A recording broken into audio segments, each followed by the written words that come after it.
All right, guys. We having a little technical issue, so I kind of was gonna forgive me for the opening. I'm your hardcore host, Rick Head, and I'm joined by the hardcore crew. First, Joe, for over Skulls and Realms. He's the Joe. Say hello. There you know who I am. They know who Lance, just hit them with the email. Let's get this shit out of the way. It's Joe at SkulldingersRealm.com. And that, of course, is the incomparable Lance Moss from Lance Moss TV, guys. You know, we were shooting this shit, and I completely forget to set up the show. And I realized it was 5 o'clock. I'm setting everything up, so I got all flustered. So this is why I pretty much am the way I am. Hey, boss, on time is on time. That's all that matters. Yeah. Well, we do such great behind-the-scenes conversations that it is funny because due to politically correctness, we can't do anything live like that. Even though I'll still say it anyway, but backstage stuff that we talk is awesome. yeah, absolutely. And Terry says, laugh my ass off, Rick. Yeah, well, I'm glad you're entertained by my fucking up.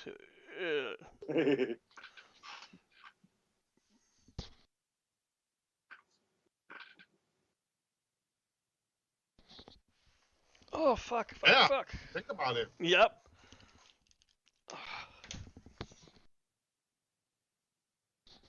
So, what you been doing? Hello? Huh? Huh? I guess we're gonna just wing the whole thing. Okay. Yeah, you know what, guys? I'm not feeling good. I think I'm just gonna take it off, all right? I'm sorry, guys. All right. I'm sorry. You want to let me and Lance keep going? Or? Yeah. If you two want to keep going, I'll. Yeah. You two can talk. Okay. Thank you. Okay, no problem. While Rick takes it easy and relax, me and Lance will just do some topics today. All righty. One of the things, Lance, we were discussing prior to coming on here was the difference about professional wrestling today and compared to the era that I grew up with, as well as the era you came into. So we're going to talk about that real quick. We're not going to dwell on it. We know, old school, new school stuff.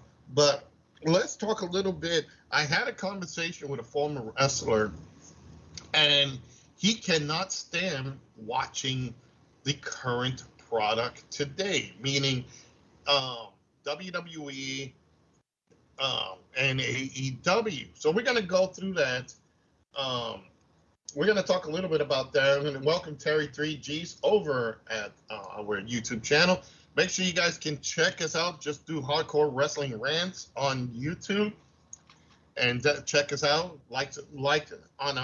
Subscribe as well. And share it. We really need those shares. All right, I'm back. There he is. He's back. I know. It all got fucked up. But No, you're fine, man. You just needed a little nookie and get you back in order. Something like that, yeah. Honey, that's like I tell my wife. Honey, turn around, drop your pants. All right.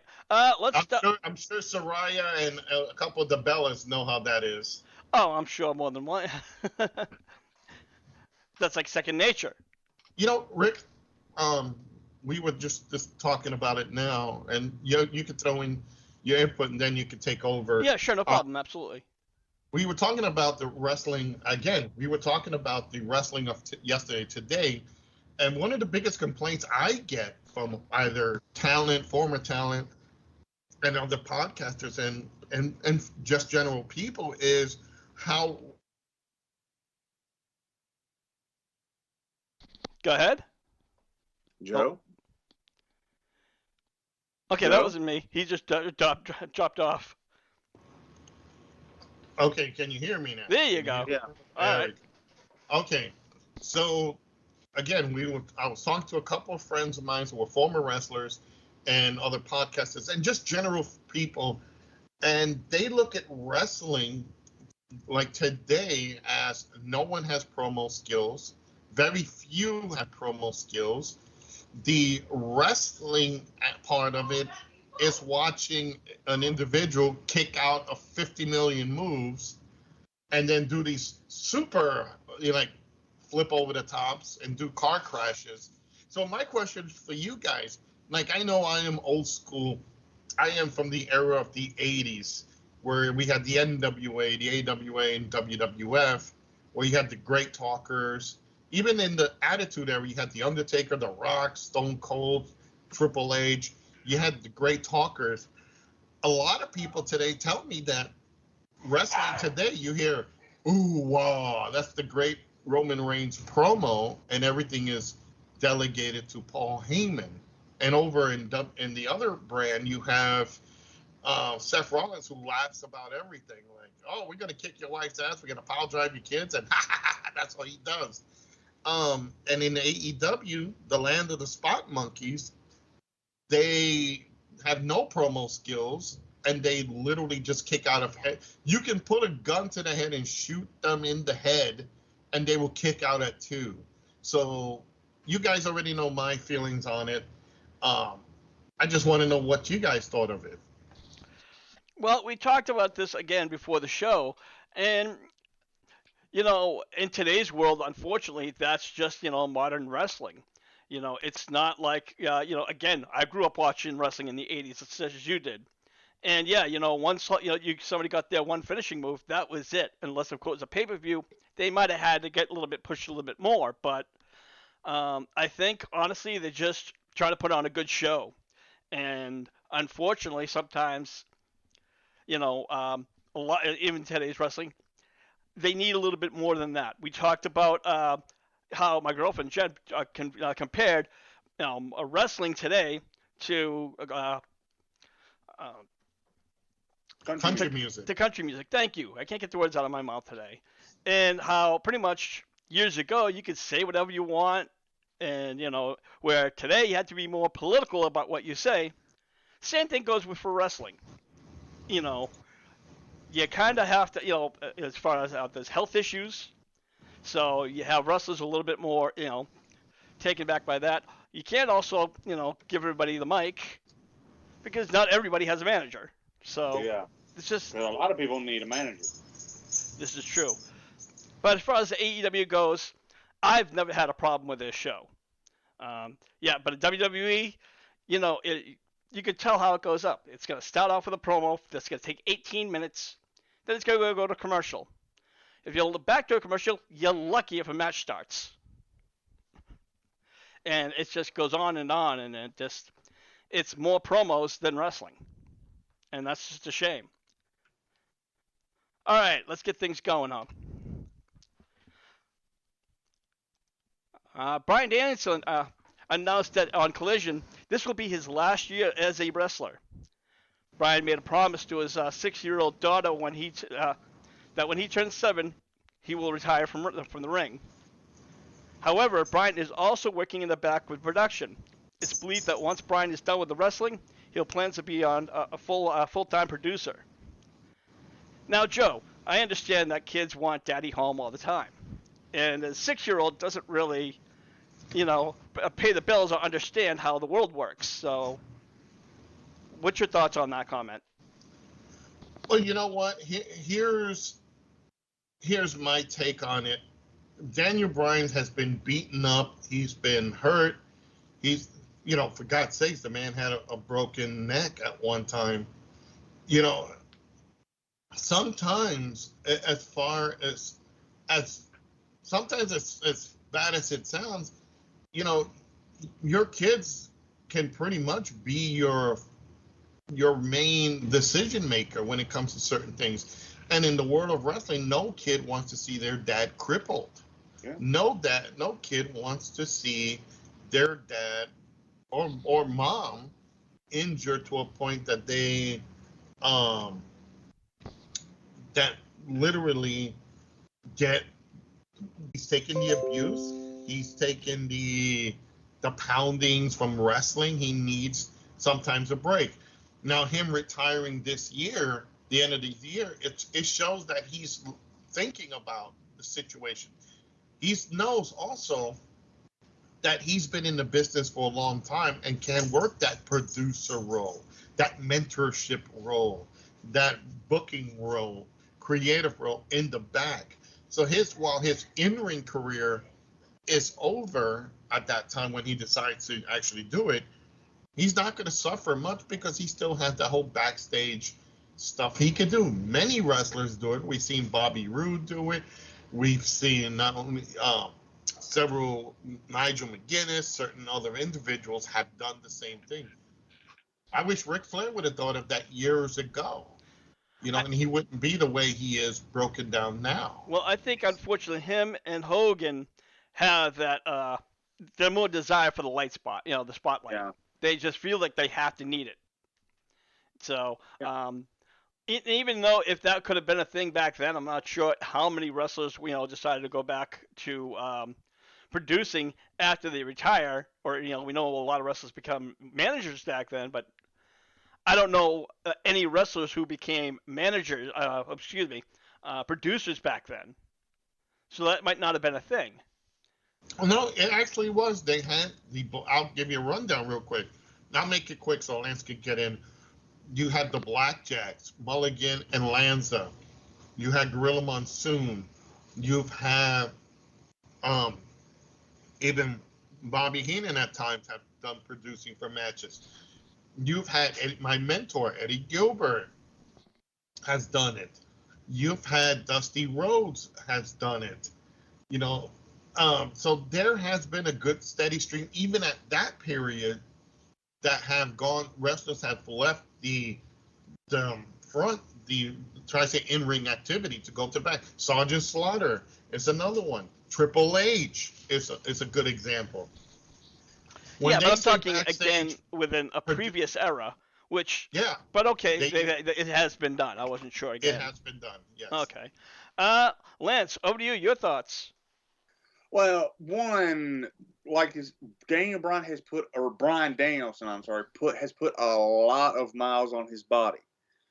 I mean, hell, he 1,000 wonders he's able to be in the ring after he had those concussions. But here's the thing: after he finishes up his in-ring career, his schedule is going to get, from what I could be dead wrong on this one, but a good bit lighter. Because it's not, he's probably got to fly into wherever the event he's agenting at is, but you're not looking at appearances and doing the whole advertising and shit. So his schedule is going to get a good bit lighter.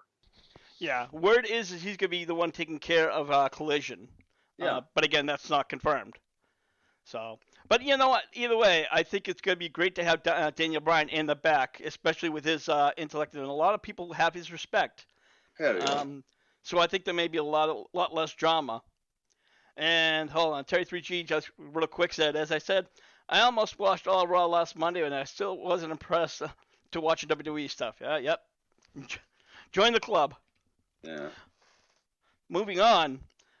Jade Cargill made her return to Collision this past Saturday after Chris Statlander defeated Robin Renegade, Robin's sister, Charlotte, ran in and both sisters attacked the TBS champion. Jade Cargill came out into the ring, chased out the twin sisters, only to hit Statlander with a jaded, which sent a very clear picture that she's coming back for the TBS title, Lance. Hell yeah, which I think they fucked up. Okay. This would have been the perfect opportunity to elevate Cargill up to the main event side of, or the world championship for the women's side of things. Because right now, all of them, we've pretty much seen every one of the main event women, if you will, wrestle each other.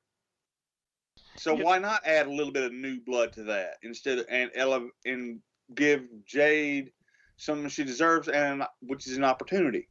You know what? Absolutely. Excuse me. I agree with you on that one. And you know what? Maybe they are bringing her back to the storyline just to get the revenge for her that one loss. Joe, which way would you? Obviously, I think for Jade to go up to the higher level and defeat the AEW and win the AEW Women's Champion as opposed to TBS for a possible second time, do you think they're just kind of holding back too much? No, you know what? We think also we got to think is also we that now I'm my brain is malfunctioning Yeah, but you're now. not the one with the brain disorder. No, I think my wife and other people have told me I've been disordered. I have issues already. Yeah. But in any case, you know, we talk about the staff and the bookers and everybody. We also got to think that sometimes it's the wrestler themselves that maybe feel comfortable in a certain level. We've seen wrestlers want to stay at a certain level because they either maybe don't feel like they're ready for the majors or the bigger picture, or that right now they just enjoy that middle ground where they know they can control that pond and the competition is going to get better. You know, you got Statlander coming back, who's incredible. You've got other women who are coming in. So I think maybe before she even decides to go further up, she wants to really capture those other matches. Plus, let's look at the women's title. You have Britt Baker, Saraya, Jamie Hayter. You've got Toni Storm. You've got Ruby Soho, Hikaru Shida. You know, that world title picture is already so oversaturated right now that they can't really look to somebody else now. They got to finish. They got too many storylines. You know, once Saraya's done creaming that belt that she has, they'll drop it to probably Toni Storm again. And then Ruby Soho will probably get it. And then it'll be back to Britt Baker or Jamie Hayter. So they still got to finish that little faction picture before they can have somebody else come in. So I think at this point they're looking at, okay, we're too busy at the women's title. We still got this belt that we still need to continue elevating. So I think Jade, who I love Jade Cargill. I think she's very not only attractive, but she is very successful. I think she'd be great in non-porn movies. Let's put it in porn movies. You know, normally when I say women wrestling and certain women, they should go to porn. But I think I hate to cut you off. She actually said that when she's done with wrestling, she'd like to do Marvel movies. Yeah, there you go. I exactly was gonna say that, but I think right now she just feels comfortable where she's at. Yeah. She wants to continue elevating that one title, and her and Statlander really needs better matches. The other women that are involved in this, you know, TBS or TNT, TBS, whatever title, women's title, could really elevate it. So it is that. I think that still is in her attention. Over at the YouTube channel, Terry G says, but she is not Storm of the X-Men. No, I think she could be an excellent Storm. I think if they revised it, but you know the thing is, and don't get me wrong, I'm not knocking on Storm or the X-Men. I don't want to see any more X-Men movies. You know what I mean? I'm done with comic book movies, honestly. They've been doing them since 2000. Exactly. Come up with another gimmick. Yeah. You know, if I can just take it away a little bit, go into that real fast. I think the problem is when it comes to Marvel and DC movies, the problem is they're so severely hampered by political correctness, by all the he, she, it thing fucking terminology that's out there, with all the remakes they have to do. You know, whatever happened to just hiring an actor or an actress for the role if they prove themselves. I don't care if it's black, white, Asian, whatever. If the actor can perform that role and the role is perfect for them, then go ahead. I think Jade Cargill, and not because she's black, not because of anything, I could see her as Storm because she fits the character Storm in Marvel. Yeah, and she's the build that Storm is. Be. Exactly. So I think, honestly, in this situation, when it comes to comic books and movies, I think they're so afraid to make a movie nowadays so correct. Like they probably want to do Gone with the Wind and redo it the opposite way. Oh, Lord. So, you know,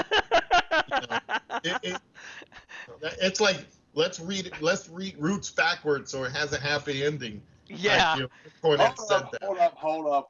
That's Joe at ScoresandSdrum.com. No. See, now I'm borrowing that. I know. Okay, let's get back on topic. All right, we've been talking about other movies, and don't get me wrong, I agree with you 100% with what you're trying to say, Joe. But I want to move on since we quickly mentioned Tony Storm, Joe. What is going on with her gimmick? Her hair up in rolls. I wasn't even going to talk about it, but I'm like, since you mentioned the name, I can't get that thought out of her head. She's been acting like a full-blown depression. You know what? I think they're trying to do a broken gimmick with her. Yeah, like a broken Matt Hardy. Right, in a woman's sense that she's confused. I don't know what it is, okay? I don't know what it is, how she broke, but because she was fine until that one title match where Saraya won the belt. So I guess seeing this bimbo fucking win the belt probably broke her in half. So they probably said, hey, no coaching from the audience back there, So I think, honestly, they just don't know what to do with the character. So to kind of build it up, they just said, okay, let's try, let's say she's broken. And it didn't build up. It just happened. So I think that's where a lot of people confuse that. It's like, even me, I'm confused at. It's like, well, how the hell? Is she a broken housewife or something? Is she, like, snapped and 1950s woman's spirit fucking inhabited her? Yeah. Did she finally see Saraya naked? What the fuck, Oh, let's kick this over to Lance. Lance, again, what the hell you think is going on with this chick? Mental breakdown. Okay, well, as Jen would always say it, women are just batshit crazy. It could be just, going off the rails. Speaking of going off the rails, let's get back on the rails here, guys. As we know, SmackDown could be moving away from Fox once their contract ends in 2024. According to the Observer, WWE's two top companies that are interested in picking up the Blue brand are Amazon and the Disney Network. Observer also noted that Fox is no longer interested in paying $300 million a year for SmackDown. Now, I did the math, guys. That's like almost over $56 million just for 1 week, Lance. Wait, 56 a week. Are you sure about that one? $300 million. Do the math. I'm a little bit. It's not exact, but it's about $56 million. $300 million, not $3 million, not $30 million. $300 million a year. Divide that by 52 weeks. That doesn't sound like a lot of money. Yeah. But honestly, I hope they do, because our local Fox affiliate and the cable company we're with, the agreement the two had ended, so I can't watch SmackDown right now. You know what? I haven't watched SmackDown anyways, but I don't watch WWE products. But, Joe, for WWE fans, should they move to Amazon or even Disney, that could be a problem. Not necessarily. A lot of people, I would say maybe 80% or more, probably already have Amazon. I have Amazon. I have Amazon Prime and everything. So I don't think that's an issue. Disney Plus, if you have kids, you already have it. So I think it's you got to remember, as a television side of it for WWE, they're still now that they're with Endeavor. Nobody in Endeavor is going to look to fund this thing. They're not Ted Turner, so they got to depend on outside sources to keep the product going. So if a network like Disney and Amazon want to pay for a product, they can't literally turn it down. So, and I just did the math. It's about $5.7 million. $5.7 million per year, or per week? Yeah. I thought it was 57. Okay, I got my math wrong then. Because 300 divided by 52 is 5.7. Okay. Nope. Okay. Never mind. Now remember. That's a lesson for you, children who are listening. Don't smoke and do meth at the same time. And also, when your teacher says you'll never have a calculator by your side all the damn time, they don't know what the hell they're talking about. Well, but then you really can't count that. Now you said what is it, 5.2? Let's just 5.2. Oh, okay, that's per week or not? Yeah. Oh, per month. Per week. 5.7 million per week. Let's just keep it as simple as WWE announced. It's Okay. $300 million a year. Okay, well, let's break that down. Let's go by the per week. Per week meaning they have to pay for the location, they have to pay for the production. No, that's for Fox, for the TV show alone. Just the TV show. Exactly. But all that stuff you're talking about, that's also for the show itself. Exactly. So, you got to remember, they're paying WWE to be on their network. So that amount of money that they're given has to go broken down to location to host the show so they can tape it, the production, the staff on hand, not counting wrestlers, where then you're counting wrestlers afterwards, and then the whole editing staff and all that. So it's part of production. So you're maybe getting per wrestler per week. Think about out of 5.7 or 5.2, whatever, you're looking at maybe $3 million to keep your roster going within those brands and do shows. So the more shows you do, like Raw and SmackDown and NXT, you got to divide that money that's left over to the talent. Well, yeah, but the 5.27 is just for the SmackDown for 1 week. Oh, okay. So it's just for that one product brand. Yeah. Yes. Then it can work, because then you can keep that money coming in to keep that talent, that brand sustained. So if it was for overall, then WWE in bigger trouble. But 5.7, whatever, it's still good money. You know, wrestlers are not going to get super rich like back in the day, but they're going to be well off. Let's put it that way. That they can retire and they're still making more money than all of us combined. Yeah. No shit. All right. Let's move along. Mandy Rose recently stated that she is considering going back to wrestling. If you guys also remember, of course, she was released back from the WWE last year when they discovered she had explicit content on her fan time page. Gee, why would they? Come on. What's wrong with that? As if this post is not clear on where Rose will work, if she in fact does. Lance, Mandy Rose, obviously great wrestler, slamming body. And I don't know, I obviously, if this is WWE's too worried about what Vince was going through, or they just had their head up their ass, but what's your thoughts? I don't understand it. Well, let's face it. WWE is now owned by a company that has no problem with the other company that it owns, their women doing explicit content. So I could see Mandy coming back to the WWE. One, because if she wants to do her little bikini pics and everything, they'd have no problem with that. And a lot of her friends are at WWE. That's true. Joe, let's talk about the other factors with her when she was in fan time. The money issue. WWE really doesn't like wrestlers making money outside of the company, especially when they're making what she claimed more than she made when she was with the company. Absolutely. Whenever somebody else, a talent, can delve into something else that they can make money away from professional wrestling, then they can reduce their schedule. Mandy Rose, she's not a great wrestler. She's a decent wrestler in the term. She's great eye candy. She's a great worker, not taking that away.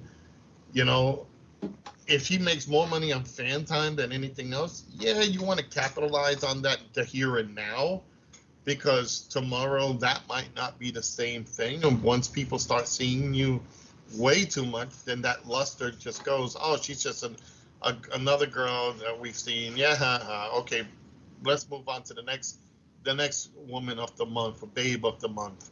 You know, right now I think she's smart. She's trying to secure as much money as possible without killing herself, and she's going to try to milk that as much as she can. And right now, with Endeavor in charge of everything, and Nick Khan kind of really looking down at everybody, making sure they don't take money out of him, because, and by my meaning is that if she makes more money fan time, then she's not going to fulfill her obligation.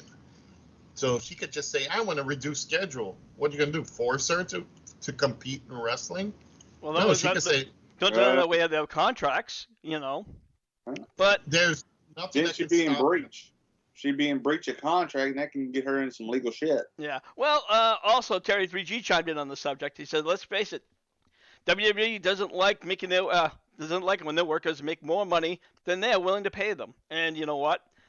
If you're going to remember, even during the pandemic, a lot of the wrestlers were doing other similar like a podcast. They were doing that Cameo." Well, Roman Reigns was charging like $400, $500 for a 30-second little message, personal message. And all he did was, ooh, whoa. Well, no, but I mean, all joking aside, Vince shut that down real quick. He added that new mandate that no wrestler can do outside work or make outside money without them getting a cut for it. Pretty much that's what it was. Vince wanted his money. It's funny that you bring that up that way. He is, and you can look this up. I know people probably won't think about it twice, but look that up. He's doing, actually, Vince at the time was doing an old Vern Gagne thing, where if you're going to make money over here, you got to give the company a cut, or give me a cut. So it's funny that you bring that up. He actually stole that from Vern. And when Hogan wanted to go to Japan and he wanted to sell T-shirts. So it's, I think if a wrestler decided to go ahead and do stuff outside of wrestling, personally me, if it will affect your contract standing and your performance, because why would you want to get hurt if you can make more money lying in your back with your legs open? Ex Soraya. So she didn't make any money. That's the fucked up part. Yeah. You know what? That she should have been like China. China. Hey, keep that in your corner. Well, yeah. All right, I would say Tammy Sitch, but then that would make everybody gag. Yeah. Hey, you know what? I still have my old Sunny poster. She may be, Yeah. fall off the wagon and thrown and down the hill and hit a few rocks along the way. But you know what? Back then, she was still hot. All right, yeah.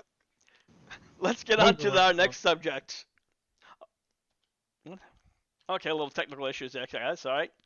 I don't know, Joe, if you heard about Matt Riddle, but this is going to be an interesting one. Matt Riddle was pulled from Raw and other events due to an incident in JFK airport over the weekend. TMZ reported that the Port Authority detail responded to a person who was acting disorderly. That a person, of course, being Matt Riddle. Port Authority spoke with Riddle and released him without incident. However, one report claimed that Riddle was apologetic over the issue, very apologetic. But then the next day, Riddle took to Instagram and posted and said that accused of being sexually assaulted by Port Authority. Now, of course, the post has yet since been deleted. There's still an internal investigation going on with the Port Authority. Lance, your thoughts? Well, this is a big box of fluffy fucking ducks. Because either way, it don't look good for any damn body. The Port Authority guy supposedly making Matt Riddle do a strip search or what the hell ever. That don't look good for them. Matt Riddle coming back from India shit-faced drunk. That don't look good for him. This don't look good for no damn body. You know, Joe, for Riddle, that was the accusation that they made him strip search him. So, Now, I mean, I don't know why Riddle would be upset because he flashes everybody and he, sexually assaults other people. So fuck it, he should be used to it, right? Bro, I'm so used to it, bro. You know, I was watching. I'm also watching this on YouTube. Watching the show, and you switch from that stupid face that Matt Riddle's, like, you call him at the word bro, in that picture, right? You switched it to back to Mandy Rose, and I'm like, and then you shoot it back to Matt Riddle and say, ew. Yeah, sorry. I was like, why give us a good tease like that, then go to a fucking fucked up motherfucker? But anyway, one, I don't believe Matt Riddle when he said they strip searched him, because the TSA cannot do strip searching unless, mind you, by law, if you have something that pops up on the computer, on the screen when they send you through, that it rings off. We live in an age almost like I think, what is it, Total Recall or the Running Man, where you walk through a terminal and you scans your body now. If the thermal imaging or something picks up something, they can legally, if they don't see anything on you, they can pull you to a room and do a search. But we're talking about Matt Riddle, who over exaggerates everything. The same guy that him and Candy Cartwright were having fucking issues with. So do I believe what he says, that they sexually told him to strip or not? No one wants to see this idiot naked. So I think he's just full of shit. I think he's just trying to deflect any problems that he was causing to other people. Like most of fucking society today, they can't take the shit, can't keep it to themselves. They got to blame everybody else for their shortcomings. Matt Riddle blames everybody else for their shortcomings. So, like Sunny, she knows, her with her cellmate Beatrice. But I think Rick, in this thing, I think he fucked up, doesn't want to admit that he fucked up, or if he did say he agreed he fucked up, but also this happened, unless there's video proof, and in the era of cell phones, that they dragging him away, throwing him in a room and strip searching him, he has to absolutely be 100% clear. I don't think that happened. So he's just deflecting it. So pull this idiot off, get him off of fucking wrestling. We need less of him, more fucking better athletes. So let's get rid of bro. You know what? I'm going to stop you right there, though. Matt Riddle, as far as the personality, yeah, he's an idiot. And his gimmick, I really don't care about. But unfortunately, when he's in the ring, I got nothing but respect for the guy. But as far as, what's going on with him, there's always a trauma every fucking time you turn around. I mean, so he may not necessarily be a physical danger in the ring, but he's definitely a PR fucking nightmare. Here's the thing, though. Matt Riddle has already had in the past problems with negotiating with Endeavor back when he was in the UFC. Yes, I forgot about that, Lance. And that's a very interesting point. His contract, when it comes up, he might not get another damn contract. Well, and I hope AEW doesn't take this joker. You know how funny it is? They get rid of this piece of shit. Him, CM Punk, and Ryback can all make a podcast together and really call themselves the Outsiders. Punk and Ryback on the same podcast? Oh, my God. Yeah. Terry 3G posted, Matt Riddle leaving WWE to sign with Vivid Entertainment. I like that one. He have a way in because his baby mama is signed with them, I think. That was a joke. Well, it's somebody. His baby's mom is somebody. He's the reverse of Tammy Sitch. Tammy Sitch has the reputation of sleeping with every worker. He tries to sleep with anything that can give it to him. I'm surprised he hasn't given it to Soraya or the Bellas or anybody else. And who wants to take it? Yeah, no kidding. Oh, jeez. All right. So now, let's get on to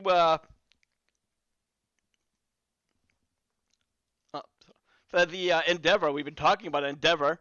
and how they have now purchased both the WWE and the UFC. Now, a lot of people have been saying it's gonna everything's gonna change because of the big purchase. Lance, what's your thoughts? Well, right now we're going to see small changes, like not really on-screen talent, but like day-to-day operations. Some departments are going to get consolidated. If we do see any change, like in the actual product, like substantially 6 months to a year, maybe. All right. Fair enough. Now, I read the reports on Endeavor about WWE, about who's gonna leave WWE and whatnot, and they were saying that Vince McMahon is gonna be gone now that Endeavor is in control. Well, about a couple of months ago, Endeavor made it very clear that as long as Vince McMahon, doesn't get any more trouble, he is still the boss, or he's still running things in day to day with the WWE. Joe, your thoughts? I agree with Lance. First, they're not going to push. They're not going to make any significant changes right now. They want to let this thing settle with this merger. They want to give it a good year, see who stays, who's willing to leave, who they don't want back in. And they probably want to play off a little bit like, okay, who can come to MMA? Who can we send to become a wrestler? So I think they're just going to leave things alone and see how well it goes. While Vince is there, and let's make it clear, everybody, yes, no McMahon owns WWE. The era of the WWE/WWF is done. But Vince is still in the product. He's now an employee, not the employer. I hear now they're going to change the name. Instead of WWE, they can still keep it WWE. It's going to be World Wrestling Endeavor. That would be funny. But or Ultimate Wrestling Endeavor or something, because they got to add the U from UFC. Honestly, I think you're not going to see any changes right now until everything settles. Wait till next year's WrestleMania. That's when they'll probably start figuring. By Royal Rumble, that's when you'll probably start seeing it now move in a direction to see if they need to make. They might do better producing, better camera work, and all that. But I don't think storyline roster change. That's not going to happen anytime until they get a feel of what's going to happen afterwards. I'd like to welcome Joseph Ortiz in the room, who just simply said, "Ah, yeah, I was saying that earlier." All right. Now, moving on. Apparently, Matt Cardona took to Twitter where he stated he's tired of being GCW's Deathmatch King, and is now looking to going back to the WWE for the. So Cardona was released from the company during the pandemic. Cardona has had a small run in AEW until he signed with Impact from 2021 to 2023, but is now also with GCW. Lance, I know you're like a GCW, or what are your thoughts about Cardona coming back to WWE? One, from what I understand, he said Zack Ryder, that gimmick is graveyard dead. If he wants to come back, he wants to come back as the gimmick he has been creating on the independent scene, which honestly, in my personal opinion, is probably the best heel not signed to a major company, being AEW or WWE. Because he knows how to get the crowd pissed. Which is, Joe, you can back me up on this one, that's a heel's job. True. Now, I'm not familiar with Cardona's character over in GCW, so forgive me for that ignorance. But Joe, if with that gimmick, who seems to be like a hardcore gimmick, fit in WWE? No. And here's the thing with the whole situation. What he wants may not be what he gets. He's not The Rock. He's not the level of Stone Cold. He's not the level of fucking the Usos. He's a good worker. No doubt about that. But if he thinks he's going to come in like a Drew McIntyre and have a new gimmick, he's not even Drew McIntyre's level. He's going to be in, if they tell him, we're going to give you this amount of money and you're going to be Zack Ryder if you like it or not, then he has to shut up and either take that money or continue on the indie scene. So, basically, I'm just thinking, shut up. See, if you're not going to do a hardcore gimmick, you're not fucking Jon Moxley, you're not Terry Funk. You're just going to be who you are, and that's it. So don't expect him to come in and make demands because he's not that level to be making demands. I think he was more like asking just to come back, Let me clear one little thing up about the gimmick. Mm-hmm. He does more of the getting hit by the different weapons than he does hitting people with the gift. Yeah, but when's the last time, with the exception of a pay-per-view, have you ever seen like a hardcore match? Yeah. So I think the weapons thing would be easy for him to get rid of. He would be more situated in AEW because then they can use him against Moxley. So, and obviously Moxley will fucking kill him. But in this scenario, he's not a bad-looking guy. He's got a great body. He's a decent worker. I think, honestly, he should concentrate on being the grappler, the wrestler, and be the heel, and not worry. Maybe if they bring him back as Zack Ryder with woo, he can actually turn that around and says, no, I'm not going woo. Like, really, like, turn that into a heel thing and go with that. One bad thing I don't think we mentioned, Rick, that if he comes back as Matt Cardona, he doesn't own the name then. It'll be technically under a WWE or Endeavor contract and trademark until he's done, and that's if they want to let him use it, even if it's his real name. We've seen how bad these folks are when it comes to trademarking real people's names. Yeah, and that's a fair point. But I'm sure now, I would hope that by now, a lot of indies have tend to fall in line, especially for those who work with the WWE. And here's the thing about Cardona: he owns that trademark. Because on his vlog, he actually has his name trademarked. Yeah, that's what I was getting to. A lot of wrestlers have always trademarked it themselves. But either way, I don't see him coming back. Yeah, I don't think they would bring him back as Matt Cardona, if they even do. It would be under Zack Ryder. He would have to play the whole gimmick, like it or not. It's come to work, make money, or get the fuck out. Get the fuck out. Very simple. To be honest, I don't. After what he pulled in Japan a couple of months ago, bringing a replica of Chelsea Green's title out with him. Oh, Jesus. Cardona, buddy, give it a couple of years. There's heat on you right now. I'm glad you brought that up, Lance. I don't understand the workers today.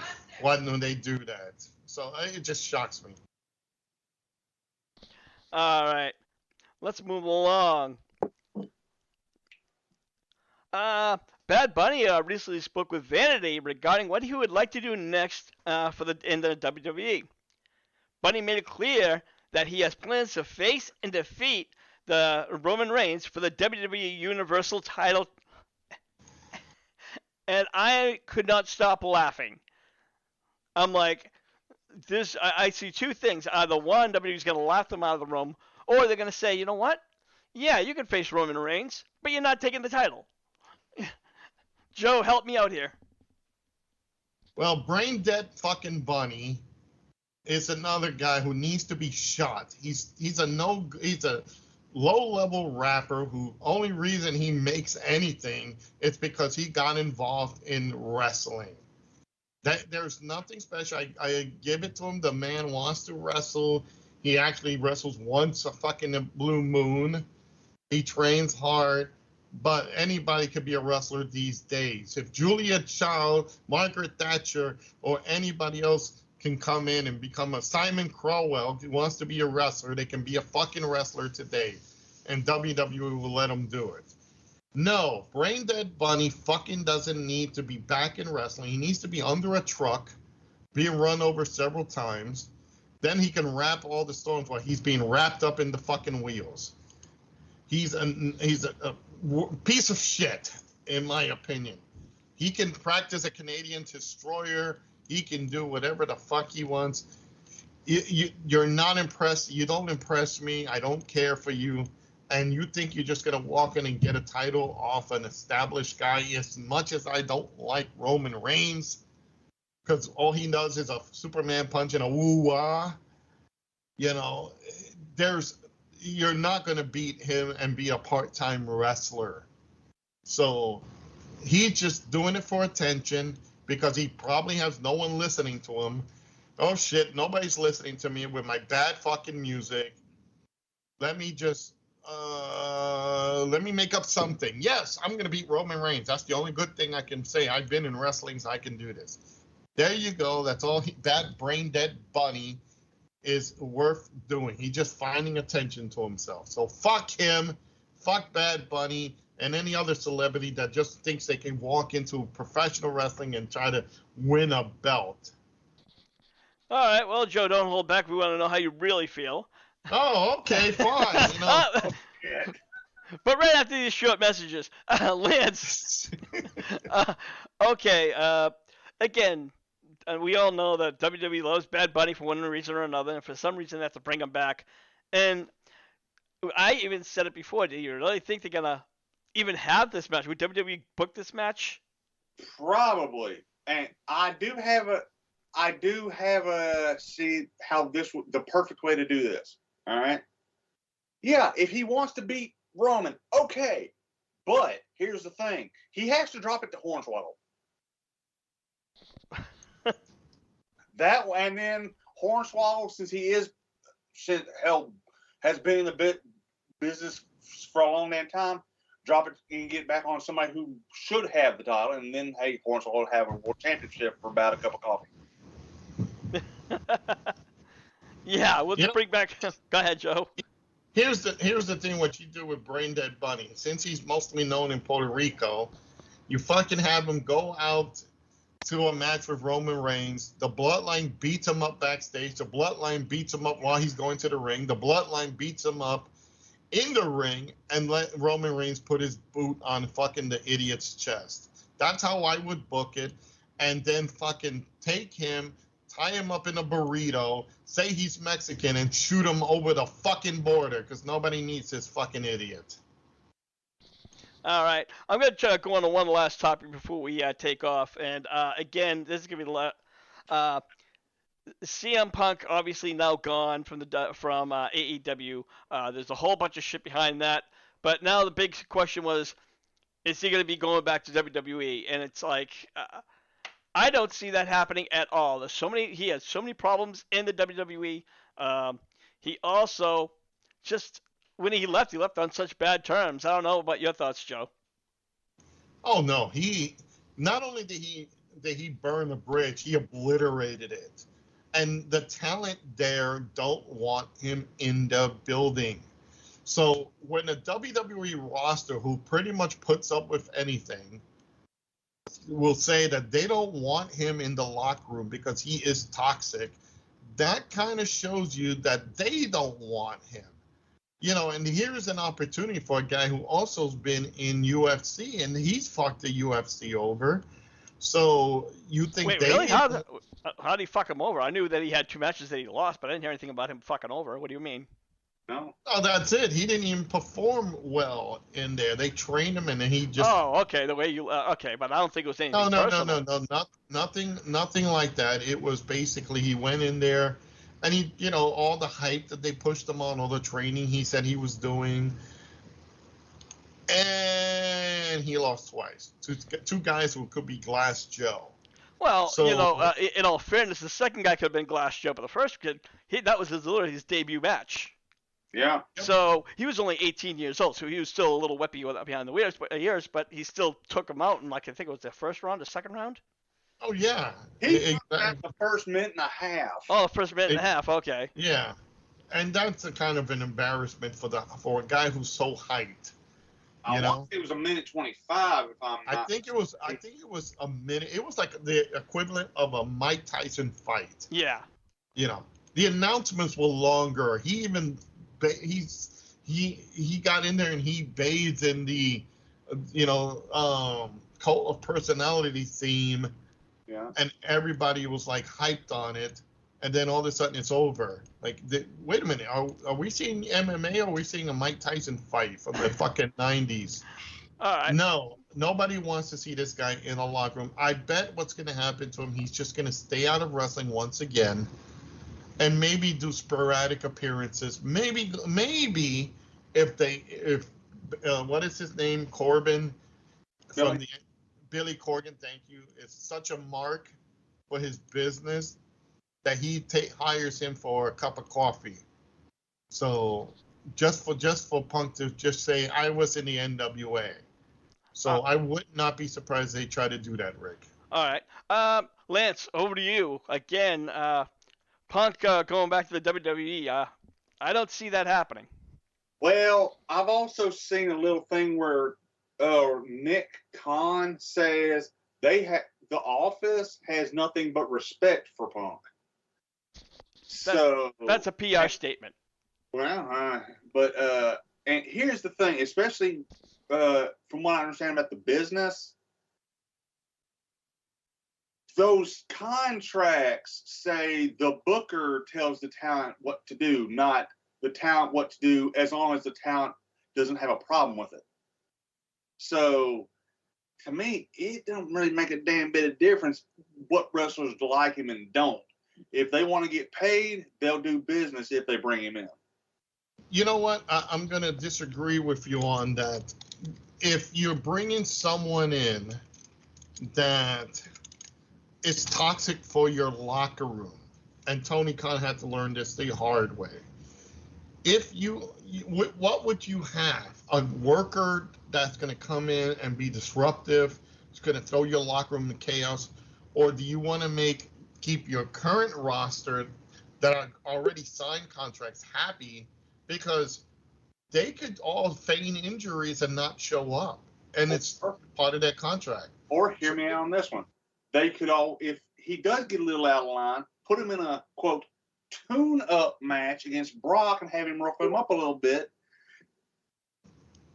You know what? You can't do that today, unfortunately, because there's so many politically correctness, and we said that. He can turn around and say, I got beaten up in a real wrestling match. As funny as it sounds, this freaking great society of ours has been fucked so much. Then I wouldn't be surprised. Hey, well, Brock's just a little bit rough.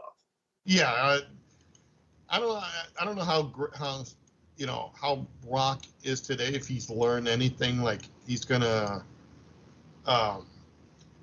help me out here, guys. He hasn't mellowed. Yeah, chilled out, kind of like could it chilled out because he's not the same Brock Lesnar he was when he came in. Well, I think honestly he knew this was his last chance. Yeah, and I think he realized that kind of like what Randy Orton had to do. He had to kind of like grow out of those like bad habits. Randy Orton was known to have a lot of issues in the back in his earlier years, and then hell, recently when he what was it, a couple of years ago when he took the Singh brothers and put them through tables, and you could tell in his face they went, "Ooh, that had to hurt." Ooh, yeah, but that was my bad. But I was talking more about the behavior. Brock Lesnar even had that, the only person he respected in the back, he said it more than once, was Vince McMahon. Nobody else he didn't give a shit about. Yeah. But I think, again, over the years, he's kind of realized, this is my job.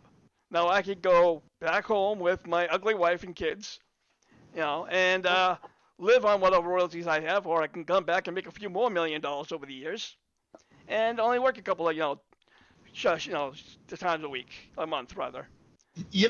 Here's a way if you want to bring Bad Bunny in. Say, okay, you know what, motherfucker? We're Endeavor now. We're not one company now. We're Endeavor. How about this? We'll throw you in a UFC battle with a real shooter. Let's throw in Conor McGregor, get him high, and says, go in the fucking cage with him. If you survive, then... Joe, if I may, Conor's not been doing too good, so he might actually take that as something he could actually beat. Okay, so then we'll just say, okay, how about then put him in there with somebody that can really kill him. If you survive, then we will put you in a match with Brock Lesnar. Then we'll see what happens. So, I think... Were they going to change his name from Bad Bunny to the Monster Killer? No, it'll be Beetle Bailey because he will be the just a mess on the floor once they're done with him. All right. You know what, guys? I think we're going to wrap up this edition of Hardcore Wrestling Rants. Of course, I want to thank Terry 3G who comes in and joins us. And Joe and Lance, of course, they're always here, and I thank them. Joe, you're over at Skeleton Realms. What do you got going on over there? Well, tonight I'm going to be doing the arcade version of Rolling Thunder. That was a request that was given to me to play. Great game. So I'm actually going to... I played the arcade machine many, many moons ago in my younger days. So I tried the console versions, and it just didn't feel the same as the arcade. So I'm actually going to give it a go tonight. I do have the machine that can play it, but I'm going to just play it on an arcade emulator and see how well I do. So check me out. I will be posting that up in about maybe in an hour. It will be around 10 o'clock tonight, if not tomorrow. So just keep a lookout. Do the hashtag Scoldrins Realm. I am on Facebook, YouTube, and Twitch. And, of course, we have the incomparable Lance Moss. Lance, you're over at Lance Moss TV. What do you got going on? Well, right now it's just Lance Moss TV and Friends coffee time every Tuesday night at 7:05 Central, 8:05 Eastern, where we shoot the shit for an hour and a half to 2 hours. All right. And please, if you love our wrestling rants, we have our website over on the Facebook in the group section, Wrestling Rants. We just recently moved, so if you've been to our previous chat room, HWI chat room, that's closed down, so I do apologize for that. And so for the rest of the Hardcore crew, I'm your Hardcore host, Rick Head, saying we'll see you when we see you. Buy this shirt!